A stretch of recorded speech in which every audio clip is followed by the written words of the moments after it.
I want to give a lot of credit to Real Madrid. Let's be honest. Nobody expected this. Nobody expected Real Madrid to come to the Allianz Arena, start winning in the opening 10 seconds of the match after a terrible mistake, and then to actually, at least for Real Madrid, to their fans, to give them hope that they were actually going to go through. Even as a Barcelona fan myself, throughout the entire match, it was never clear to me whether Bayern Munich were going to go through or whether Real Madrid were going to go through. It was an absolute mesmerizing game, but I want to give the credit to Real Madrid because they did something that nobody believed that they were going to do. There's obviously a lot of things to talk about, but this free kick from Arda Güler, my goodness, you could say that Neuer could have done a little bit more, but come on, the free kick in itself, you cannot take away from the credit from what Arda Güler does. I mean, it's a beautiful free kick, bro. On my end, Real Madrid's man of the match was definitely Arda Güler. There's also a lot of other players who stood out from the defense to the midfield. Even Jude Bellingham played a beautiful game, Mbappe and Vinicius Jr. But for me, my man of the match for Real Madrid is Arda Güler. Still though, it just wasn't enough to defeat this Bayern Munich side, who, in my opinion, are the favorite right now to win this Champions League competition. In my opinion, it was always clear that it was going to be Bayern Munich or PSG, but I want to give a huge amount of credit to Real Madrid, who busted their butts out there on the pitch. It was truly an exceptional game, but nonetheless, Real Madrid are eliminated from the Champions League. Please. My hot take from this match is this: if Courtois played in today's match for Real Madrid go through. That's the reality. I don't think that Real Madrid get eliminated tonight if Courtois was playing, not just in this match, but even on the first leg, because if we can call to remember, the second goal that Harry Kane scored for Bayern Munich at the Santiago Bernabeu, Lunin made a horror of it, and he makes a horror of this goal as well. Ball gets crossed from Kimmich. Let's be honest, it's not a good cross, bro. It is not a good cross. It's to the first post. Lunin should be getting that. Not only that, but for some reason, Lunin tried to go around the Bayern Munich defender or the Bayern Munich attacker. Why? I'm no goalkeeper, but from this perspective, I'm jumping over the Bayern Munich attacker and I'm getting to that ball first. The goalkeeper always has the right in his small area. He always has the right. He can go over the attacker without it being a penalty. Now, with the second goal, I understand that it's a bit more difficult because it's Harry Kane. He places it perfectly, but I don't know. I just have a huge feeling that if that's Courtois today, he low-key guesses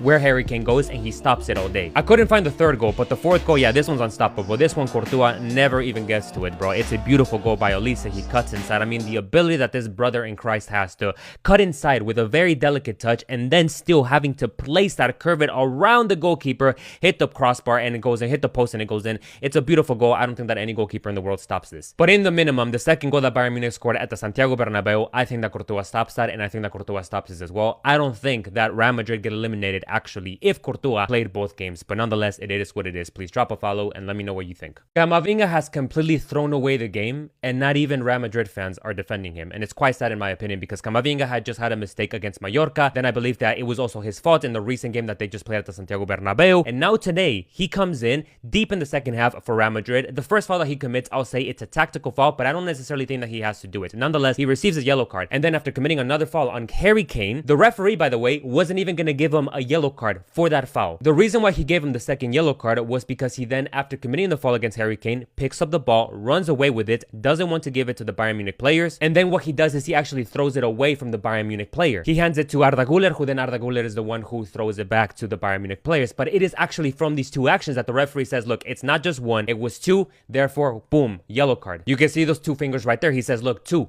that you just committed in the same action, yellow card. The face of Camavinga says it all, but come on, bro. Not even Real Madrid fans are defending him. Like, I thought that I would be coming here having to debate Real Madrid fans.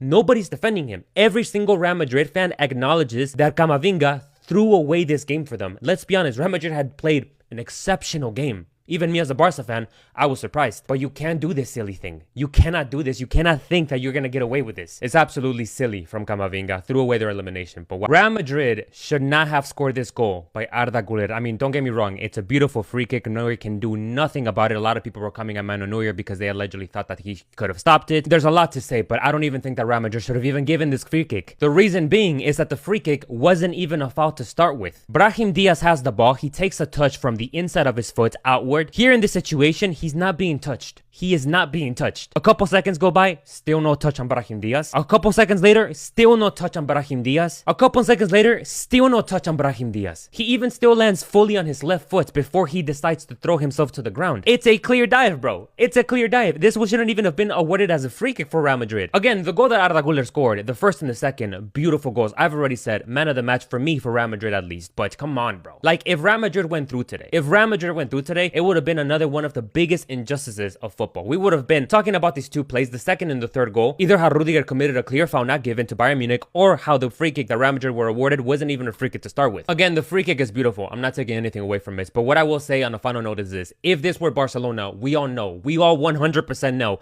that this is never in a million years gonna be given as a free kick. It'll be given as a dive, and it'll be actually a free kick for the other team. It's crazy. In my opinion, today Kylian Mbappe wanted all the glory for himself, and he rarely wanted to give any of that glory to Vinicius Jr. That's just the reality. There were multiple situations. Here's one play where Kylian Mbappe, look at my mouse over here, has Vinicius Jr. completely free for him to receive the ball. He even sees him, bro. He sees him. That's an easy pass to Vinicius Jr. 1v1 situation against Upamecano. But instead, what does he do? He cuts inside. He cuts inside, having that free pass, that free lane to Vinicius Jr. And then he tries to then dribble Olise. And then the pass that he makes is a pass backwards. He passes backwards to Valverde when he could have passed forward to Vinicius Jr. Look at his reaction of Vinicius Jr. He's there like, yo, I'm free, bro. Now, it wasn't only that one. There was even a bigger one in the second half, minute 56. Real Madrid were winning 3-2. Look at the amounts of space that Vinicius Jr. has, bro. That's an easy pass in front of Upamecano into space right around here. Vinicius Jr. receives that ball with time and space all day. He's putting it at the bottom corner, bro. I've seen Vinicius Jr. do that multiple times. I'm telling you, I think that this is a strong opinion, if Kylian Mbappe wasn't so selfish as he was today, I think that Real Madrid at least score one more goal, and they likely go through. That's all I'll say, please. How on earth does a player get away from not only committing this foul, throwing the player completely to the ground, but then after committing the foul, a few seconds later, the player wants to get up, and that same player who fouled him